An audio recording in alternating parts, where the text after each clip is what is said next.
વડોદરાથી મહત્વના સમાચાર સામે આવી રહ્યા છે। વડોદરાના કુખ્યાત કલ્પેશ કચિયાની પીસીબીએ ધરપકડ કરી છે।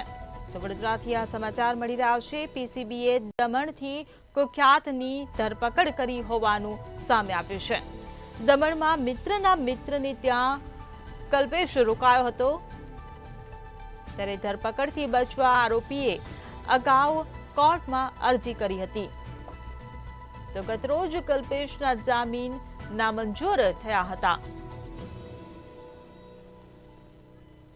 ત્યારે વડોદરાથી આ સમાચાર મળી રહ્યા છે। કુખ્યાત કલ્પેશ કચિયાની પીસીબીએ ધરપકડ કરી લીધી છે। પીસીબીએ દમણથી આ કુખ્યાતની ધરપકડ કરી છે। ત્યારે દમણમાં મિત્રના મિત્રને ત્યાં આ કલ્પેશ રોકાયો હતો। તો ધરપકડથી બચવા આરોપીએ અગાઉ કોર્ટમાં અરજી પણ કરી હતી। જો કે ગતરોજ કલ્પેશના જામીન કોર્ટે નામંજૂર કર્યા હતા। વડોદરાથી આ સમાચાર મળી રહ્યા છે। કુખ્યાત કલ્પેશ કચિયાની પીસીબીએ ધરપકડ કરી છે। ત્યારે પીસીબીએ દમણથી કુખ્યાતની ધરપકડ કરી હોવાનું સામે આવ્યું છે।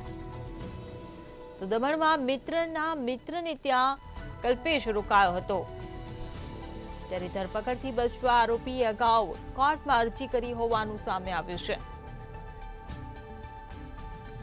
સંવાદદાતા દર્શન ચૌધરી આપણી સાથે ફોનલાઈન પર જોડાઈ ગયા છે। જી દર્શન, કુખ્યાત કલ્પેશ કચિયાની પીસીબીએ ધરપકડ કરી છે, વધુ શું ખુલાસા થયા છે?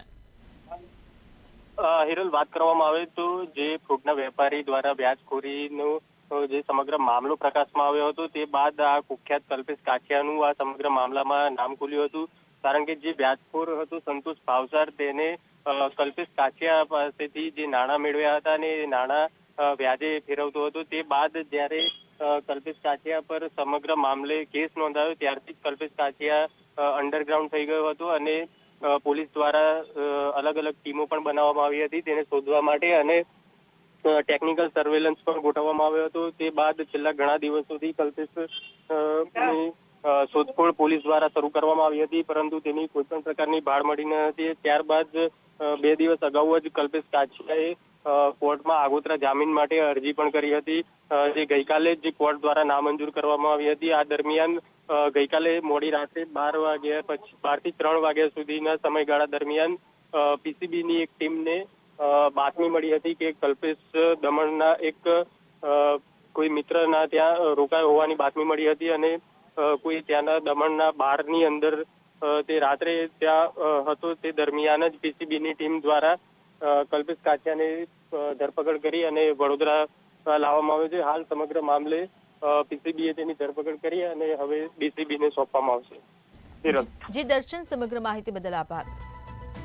તો વડોદરામાં કુખ્યાત કલ્પેશ કચિયાની પીસીબીએ ધરપકડ કરી છે। પીસીબીએ દમણથી આ કુખ્યાતની ધરપકડ કરી છે। તો દમણમાં મિત્રના મિત્રને ત્યાં કુખ્યાત કલ્પેશ રોકાયો હતો। ધરપકડથી બચવા આરોપીએ અગાઉ કોર્ટમાં અરજી પણ કરી હતી, ત્યારે ગતરોજ કલ્પેશના જામીન નામંજૂર થયા હતા।